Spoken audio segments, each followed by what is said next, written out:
Welcome everyone to my Bible adventure, your go-to place for biblical insights. Today we're embarking on a journey through Genesis 21, a narrative filled with heartwarming miracles, challenging scenarios, and profound lessons of faith. As we unravel this chapter, don't forget to subscribe, hit that like button, and share your thoughts in the comments. Now let's dive into the miraculous birth of Isaac and the timeless wisdom embedded in this extraordinary chapter. Genesis 21 opens with a remarkable fulfillment of God's promise to Abraham and Sarah.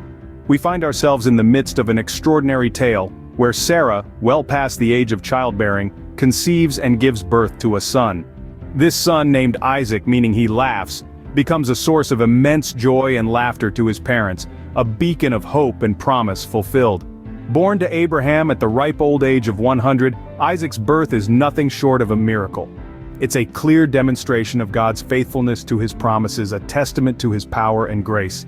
Even when all humanly possible odds were stacked against them, when their age and circumstances were screaming impossibility, God's promise came to fruition. Abraham, ever obedient to God's command, circumcises Isaac on the 8th day, an act of faith and submission to God's covenant. This act is significant. It not only marks Isaac as a part of God's chosen people but also serves as a powerful reminder of Abraham's unwavering faith in God. The birth of Isaac is a joyous occasion, a celebration of God's faithfulness, and a testament to his divine timing. Sarah, who had once laughed in disbelief at the idea of becoming a mother at her old age, is now laughing with joy at the son she holds in her arms. She declares, "God has brought me laughter, and everyone who hears about this will laugh with me." This laughter, a sound of joy and delight, fills their home, marking a new beginning, a new phase in their journey. But the birth of Isaac does more than just bring joy to Abraham and Sarah. It reaffirms a powerful truth about God's character, his faithfulness. God had promised Abraham and Sarah a son, and despite the odds, he delivered on his promise. This serves as a potent reminder for us that no matter how impossible our circumstances might seem, God's promises are sure. He is a God who does not lie, a God who keeps his word, a God who can be trusted. The birth of Isaac also demonstrates the power of faith.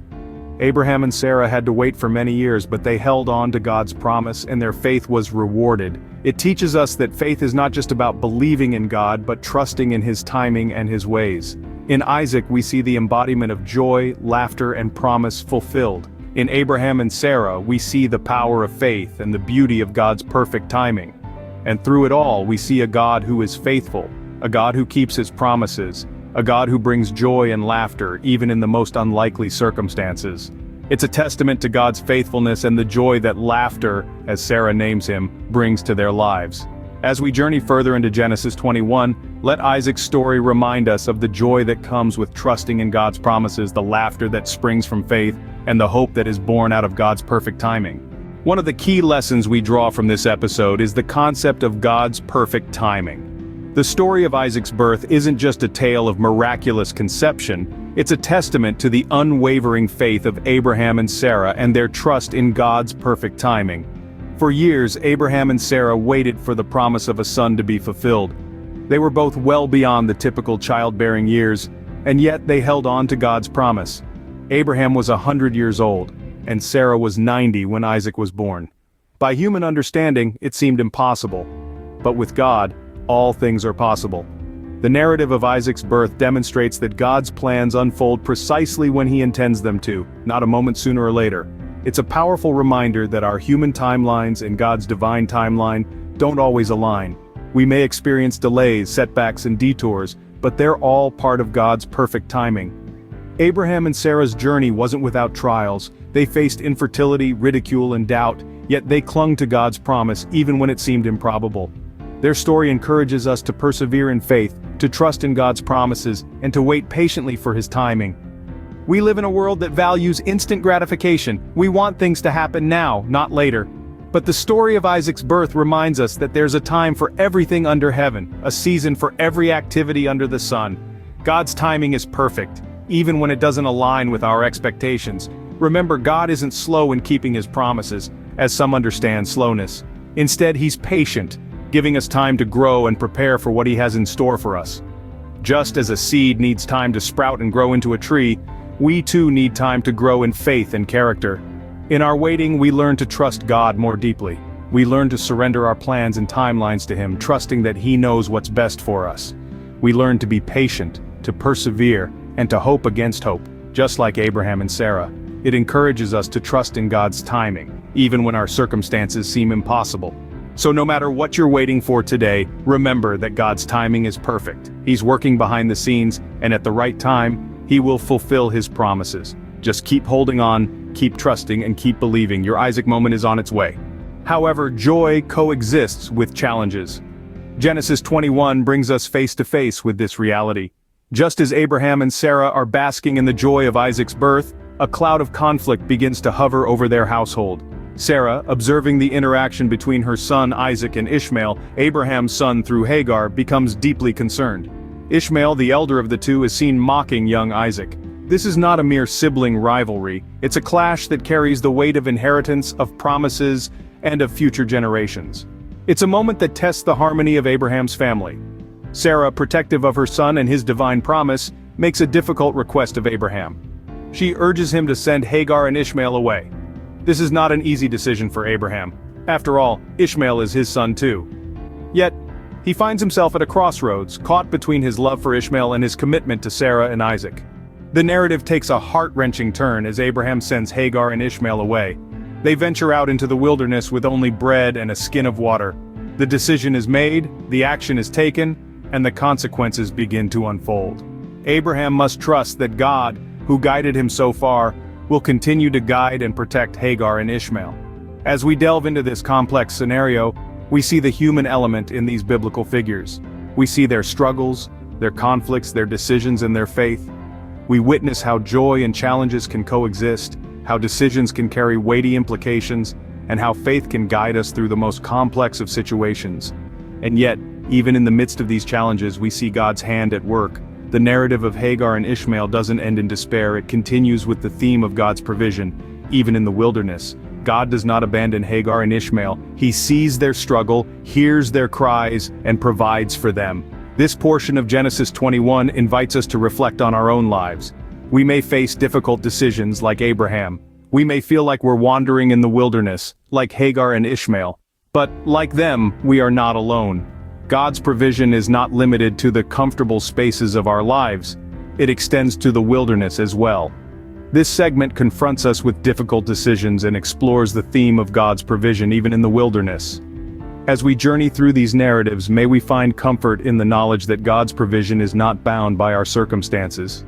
His grace and mercy are limitless, extending even to the most challenging corners of our lives.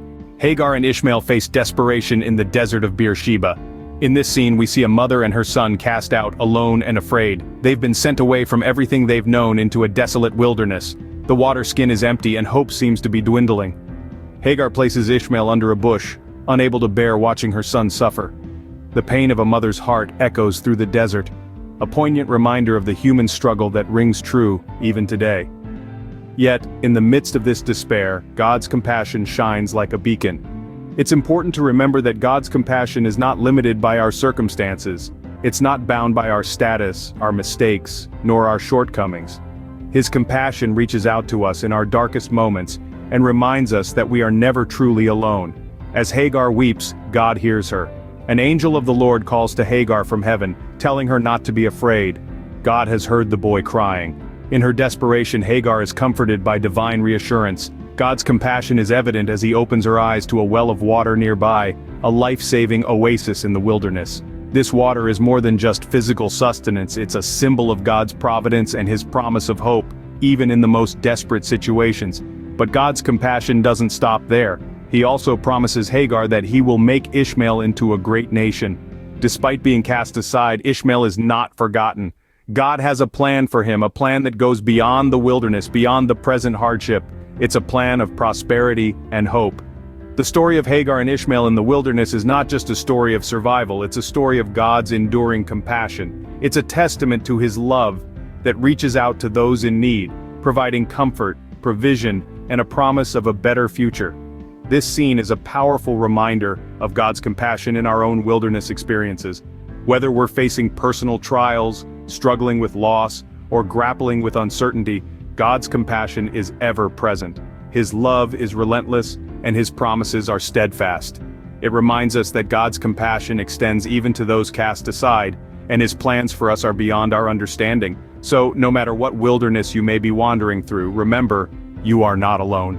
You are seen, you are heard, and you are loved deeply and unconditionally by a compassionate God. Moving forward, we encounter a treaty between Abraham and Abimelech, illustrating God's favor on Abraham. At this point in the narrative, a new conflict arises. Abraham, residing in the land of the Philistines, has a dispute with their king, Abimelech, over a well of water that Abraham's servants had dug. Water, as we know, is a crucial resource, particularly in the arid landscapes of the Middle East, and this well was of significant value. Abimelech, unaware of his servants' transgressions in seizing the well, faces Abraham in a tense dialogue. But instead of escalating the situation, Abraham approaches it with wisdom and seeks resolution. He brings sheep and cattle to Abimelech, setting them before him as a peace offering. This act not only acknowledges the dispute but also signifies Abraham's intent to settle it peacefully. Furthermore, Abraham sets aside 7 ewe lambs from his flock, presenting them to Abimelech as a witness that he had dug the well. This act is a demonstration of his honesty and integrity. By doing so, Abraham is not just resolving the current conflict, but he's also setting a precedent for future interactions. He's making it clear that he values truth and justice, and that he's willing to stand for these principles, even when it might be easier to let things slide. This event culminates in a treaty, an agreement of peace and mutual respect between Abraham and Abimelech. They swear an oath at Beersheba, a place whose name fittingly means well of the oath or well of 7, marking the resolution of their conflict and symbolizing their commitment to uphold their pact. In the grand scheme of Abraham's story, this might seem like a minor episode, but it holds profound lessons about conflict resolution and integrity. Abraham could have chosen to fight or to scheme his way out of the situation. Instead, he chose to address the conflict directly, honestly, and diplomatically, offering a peaceful resolution that honored both his and Abimelech's rights. Moreover, this episode highlights God's favor on Abraham. Despite being a stranger in the land, Abraham was able to negotiate a treaty with its king, ensuring his safety and access to vital resources. This favor was not a coincidence or a product of Abraham's cunning alone. It was a manifestation of God's promise to bless Abraham and make him a blessing to others. Abraham's actions in this event serve as a powerful example for us today. In our own lives, we encounter disputes and conflicts big and small. Abraham's story invites us to approach these situations with integrity, to seek peaceful resolutions, and to trust in God's favor and guidance throughout. Abraham's actions here teach us about resolving conflicts with integrity and seeking peace. The treaty at Beersheba prompts us to reflect on building bridges and resolving conflicts in our own lives. As we delve deeper into this important segment of Genesis 21, we find great wisdom in Abraham's approach to a dispute with Abimelech, the Philistine king. Abraham, despite having God's favor, didn't resort to arrogance or aggression. Instead, he chose to address the conflict with respect and diplomacy. He openly communicated his grievances about the well that Abimelech's servants had seized, showcasing the virtue of honesty. It's a powerful reminder for us in our everyday lives to always speak the truth and address our concerns openly, with respect towards all involved parties. But Abraham didn't just stop at being honest. He also demonstrated remarkable generosity. He gave Abimelech 7 ewe lambs as a witness that he had dug the well. This generous act wasn't just about resolving the dispute, it was about forging a bond of trust and respect. In our lives too, generosity can often be the key to building bridges and fostering positive relationships. Lastly, we see in Abraham an aspiration for peace. He didn't seek victory over Abimelech, he sought a peaceful resolution. He made a treaty with Abimelech, a mutual agreement that ensured peace between them. This teaches us that in our quest for resolving conflicts, our ultimate goal should not be to win or to prove ourselves right, but to seek peace and understanding. In essence, Abraham's way of resolving conflicts serves as a timeless guide for us. It prompts us to be honest and open about our concerns, to be generous in our dealings with others, and to always prioritize peace over personal victory. These lessons become especially relevant in our modern world, where conflicts can often be fueled by misunderstandings, ego, or a lack of communication. So, as we navigate through our own life's journeys, let's strive to embody these virtues. Let's be honest in our communications, generous in our actions, and always seek peaceful resolutions. Abraham's actions highlight the importance of honesty, generosity, and seeking peaceful resolutions, even when faced with disputes.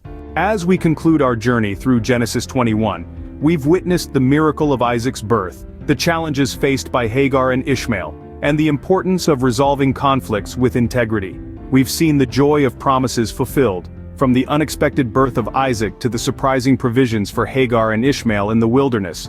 We've also grappled with the tough decisions that Abraham had to make, reminding us that faith often involves difficult choices.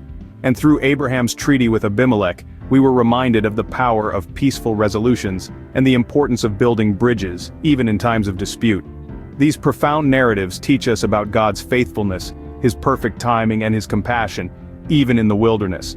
They encourage us to trust, to wait, to seek peace, and to remember that His plans for us are beyond our understanding. So, if you found these insights valuable, I encourage you to express your appreciation by liking and sharing this video. And don't forget to subscribe for more explorations into the timeless truths of the Bible. Until next time, may your faith be unwavering, and may you find inspiration in the timeless truths of Genesis.